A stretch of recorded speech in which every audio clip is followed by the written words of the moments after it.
Hi, Kenpark here and welcome in this new test. So today we are going to test out the DW-1. Those shoes are really important because it's the first pro model of Danny Way, but way more important than that, it's the first shoe of DC ever. They were launched in 1994, which, well, makes them literally older than me, but I'm really excited to skate with shoes that are 25 years old. So this test will last for 2 weeks. The most important is to know how they feel out of the box and to know how they feel when you broke them down and a bit further. Also, I have a very weird tendency to only wear my shoes on the insole and not the outside, which apparently it's almost only me.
Sidelines, and God takes words away from me.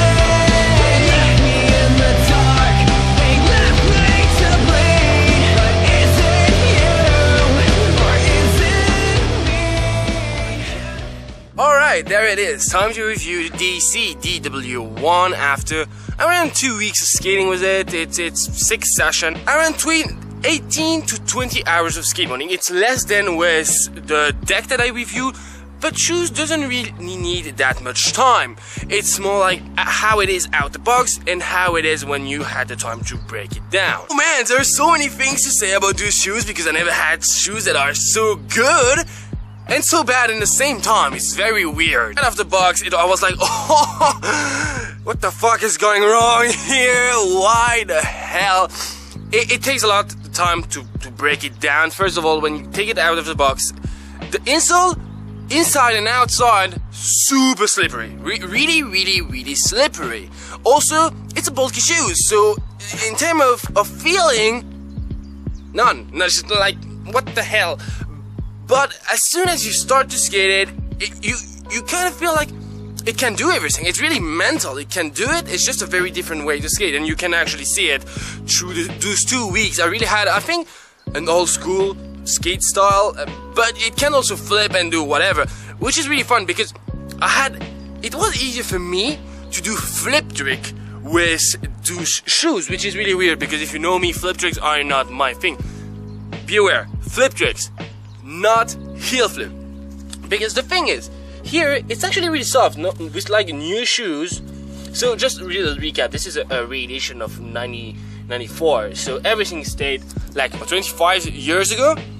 This is actually soft, so you actually, I wouldn't call that feeling, but it flips quite well. But heel flip, well, it's very bulky, so it's more like, you know, I know the theory of the trick, so I'm just gonna try to do it and hope for the best, because feeling wise, I don't know what's happening. I just know how to do the trick, I'm gonna do it, and that's it. Which I feel like gives you more confidence. It's also why skate style has changed partly, but I feel like when you watch skate video from 1995 or that era, it was different. The confidence was like, ah, I'm gonna do it. And I totally understand it because it's like, it's kind of how I skated. I didn't have the choice. It was not super technical control trick. It was just, I know theory, let's do it.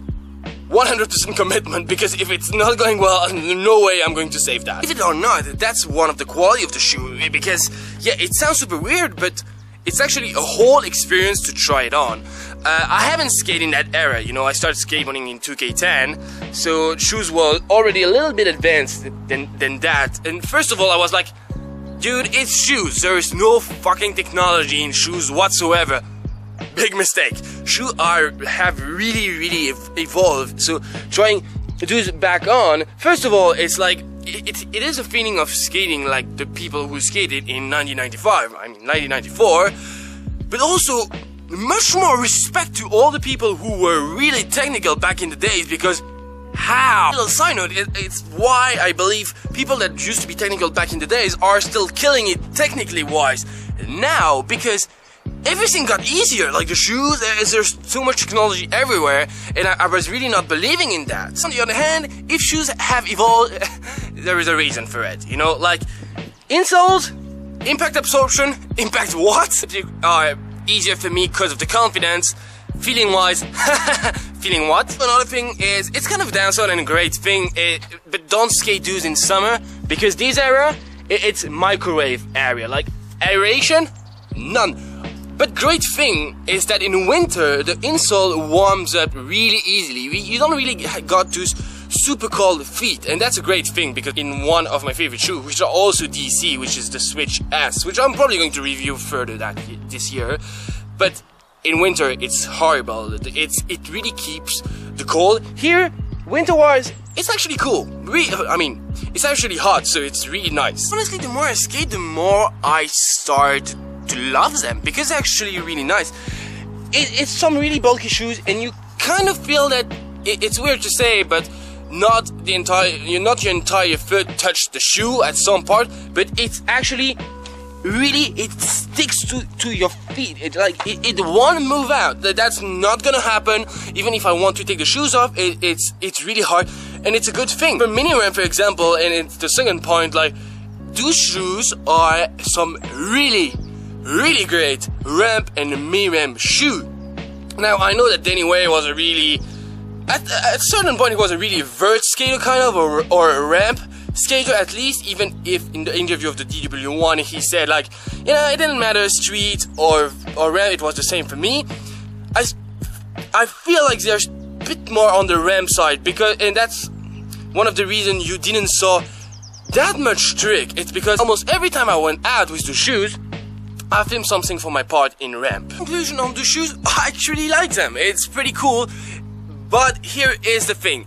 If you're a beginner, do not take these shoes. You are going to be crazy.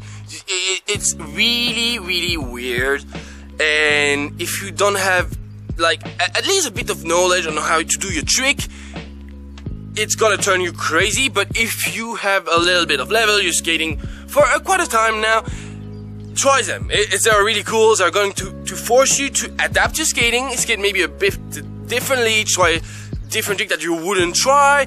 It's really an experience, and I don't regret them at all, because anyway, it fits my style better, you know. I'm anyway more a ramp guy, and I forgot all the old school trick that I like to do, but now I've restarted to do a bit of freestyle, a bit of bonuses, and really great experience overall. I hope you like this review. I like doing review. I actually have another review planned. Just a little side note, if you have seen the Revive Skate Deck review, here is what I'm dealing with right now. So this has literally 2 more weeks than when I ended the review. When it starts to ship, the board is on. Like now, it's doing quite well, but it's gooey as hell, and I'm just leaking the info that the next review will be about a skate deck. Now there it is.